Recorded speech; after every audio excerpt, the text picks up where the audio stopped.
वार्ता में मेरे साथ मौजूद अश्विनी कुमार पप्पू जी, भगवंत पाल सिंह सच्चर जी, विकास सोनी जी, सतीश पबलू जी, संदीप शर्मा जी, रवि प्रकाश आशु जी और इस ऐतिहासिक और पवित्र नगरी अमृतसर के मेरे पत्रकार दोस्तों।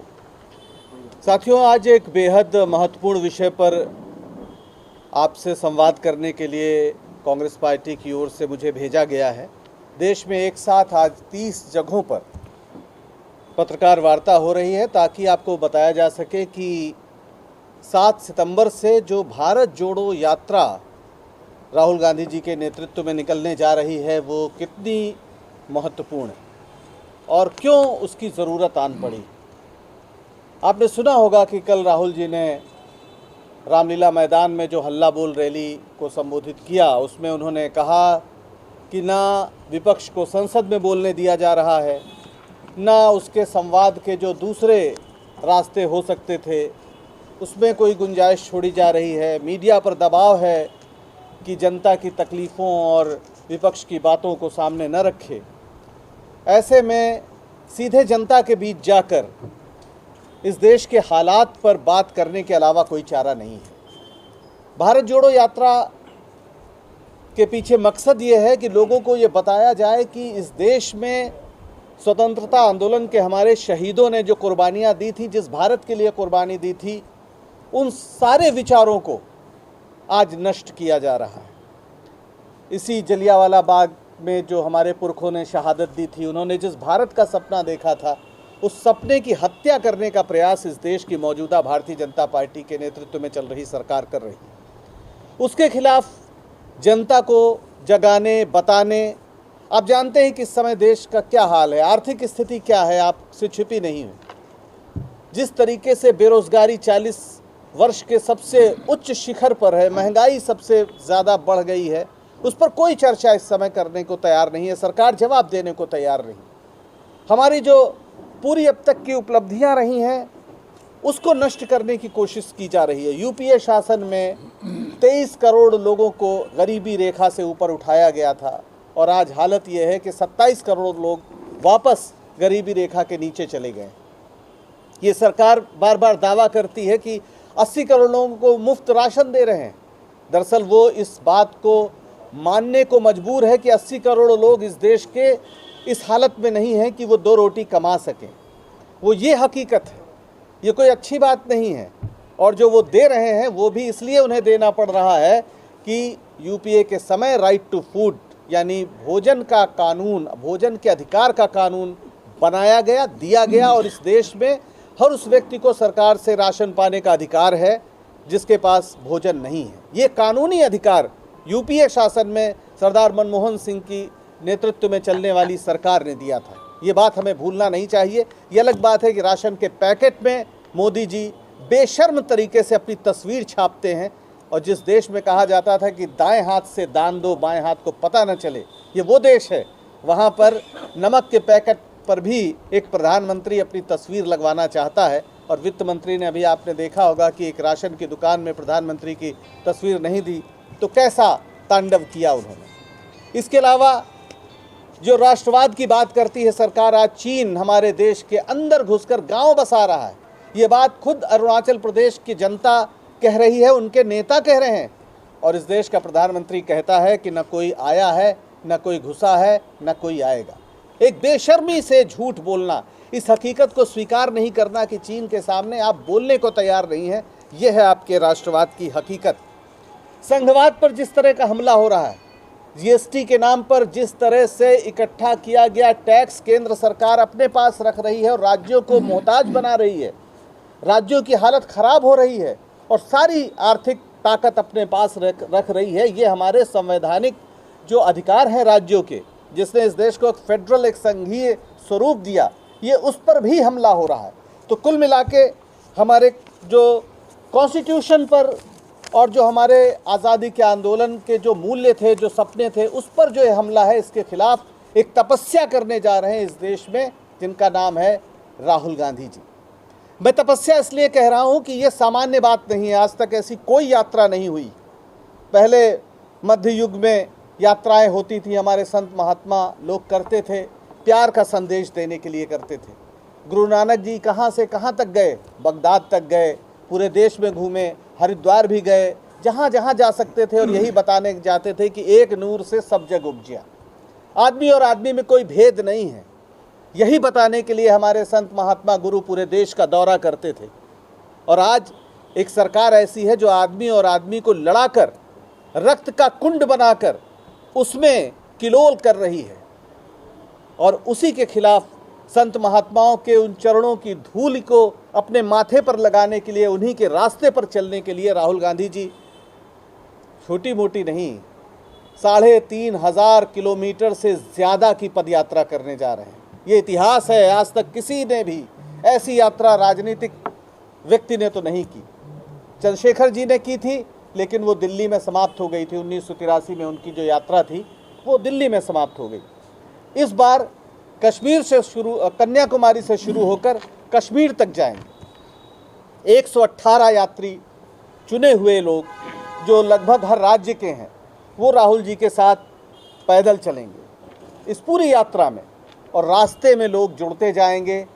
जो हमारे तमाम प्रदेश के कांग्रेस जन हैं वो उसमें जुड़ेंगे, आते रहेंगे, अगले राज्य में जाएंगे, वहाँ लोग जुड़ेंगे। लेकिन जो 118 लोग हैं, जिसमें मुझे बताते हुए खुशी हो रही है कि उस पूरी यात्रा में महिलाओं की तादाद काफ़ी ज़्यादा है। महिलाओं की तादाद 27% है।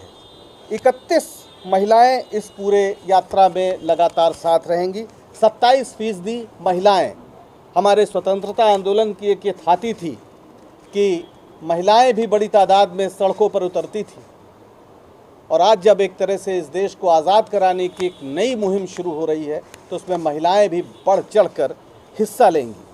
और इस पूरी यात्रा का मैं आपको डिटेल बता दूं ताकि आपको जानने में आसानी हो।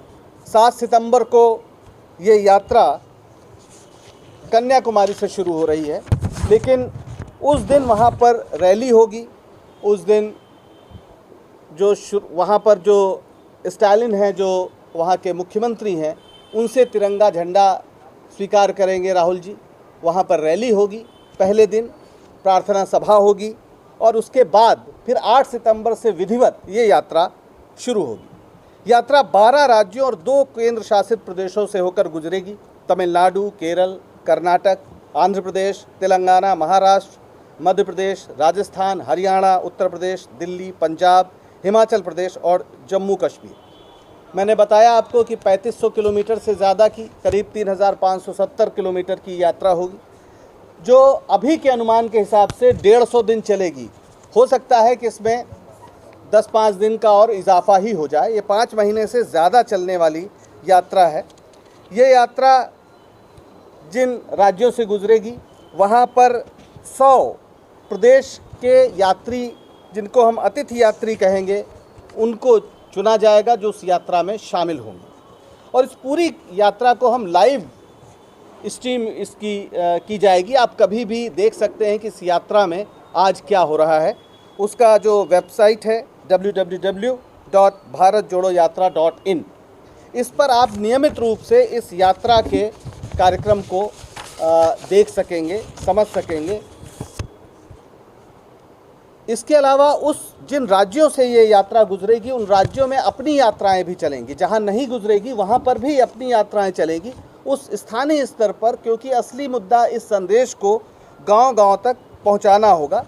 ये यात्रा इस देश के तमाम, सिर्फ कांग्रेस जन नहीं, बल्कि जो लोग भी इस देश को बचाना चाहते हैं, उन सब को आमंत्रित किया जा रहा है कि आप इस यात्रा में आप जुड़िए। और मुझे बताते हुए खुशी है कि पिछले दिनों दिल्ली के कॉन्स्टिट्यूशन क्लब में एक मीटिंग हुई थी, जिसमें राहुल जी ने उसे संबोधित किया था, जिसमें इस देश के 150 से ज़्यादा जो जन संगठन हैं, स्वयंसेवी संगठन हैं, उन्होंने इस यात्रा से जुड़ने में हामी भरी है और माना है कि एक बहुत ज़रूरी काम कांग्रेस पार्टी कर रही है।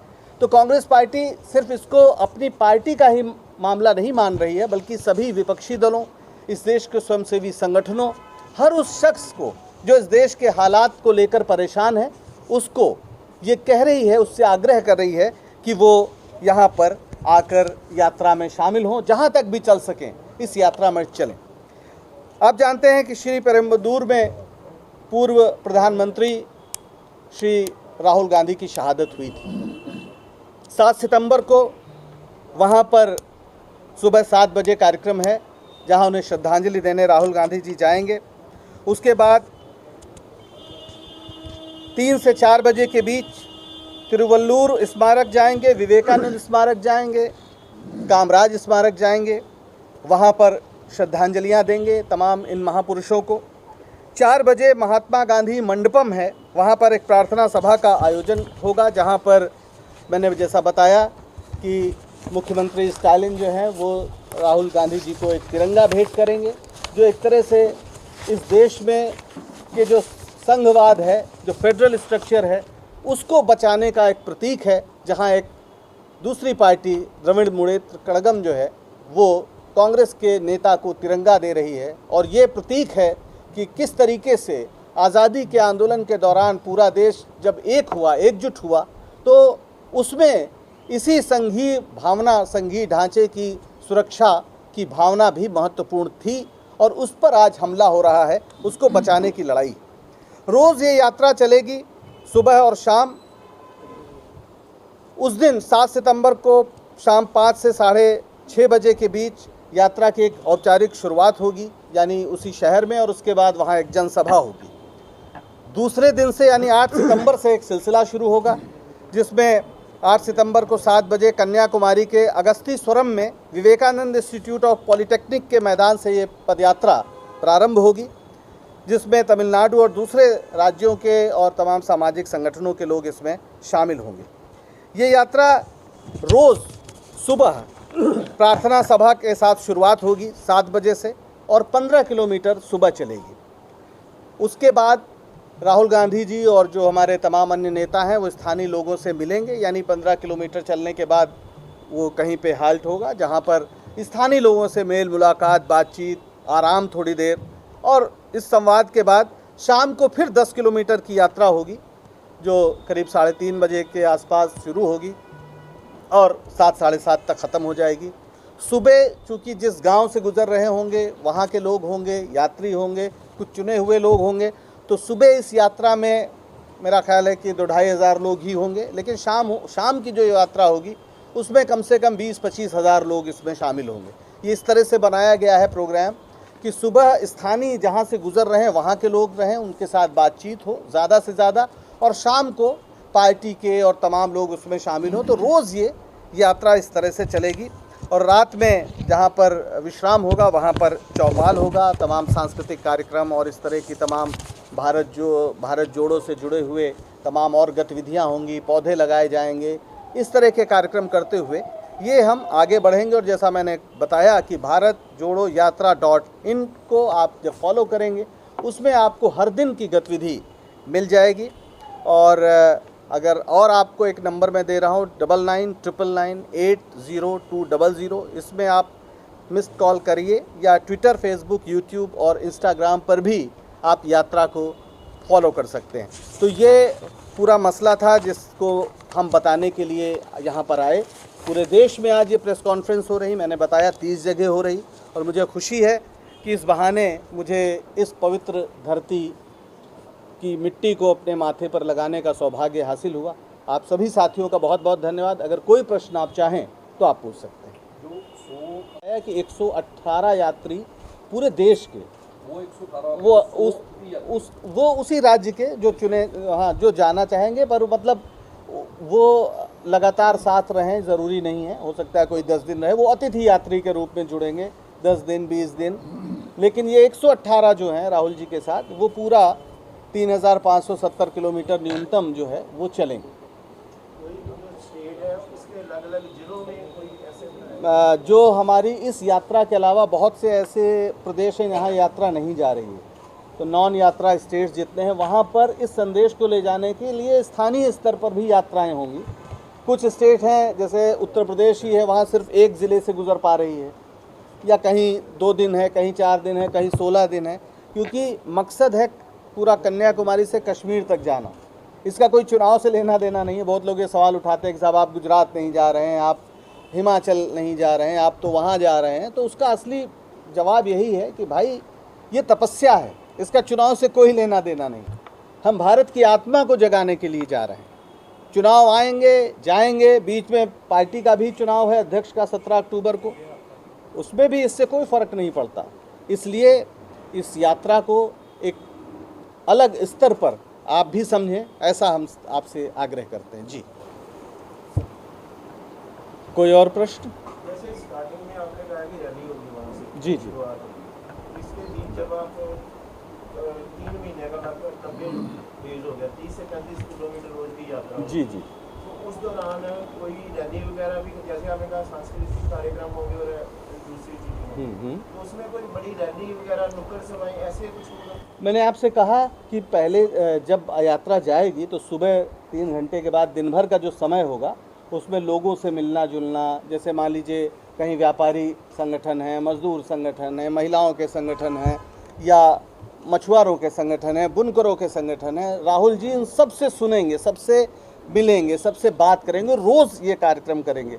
हो सकता है बीच में कोई नुक्कड़ सभा भी हो जाए, नुक्कड़ सभा होना कोई बड़ी बात नहीं है। 1000, 2000, 10,000 लोग सामने कहीं भी आप खड़े होकर चलते हुए 10 मिनट के लिए बात कर सकते हैं, वो कोई बड़ी बात नहीं है। तो लेकिन कोई बड़ी रैली होगी, रैली एक एकदम अलग चीज़ हो गई, उसकी फ़िलहाल कोई योजना नहीं है।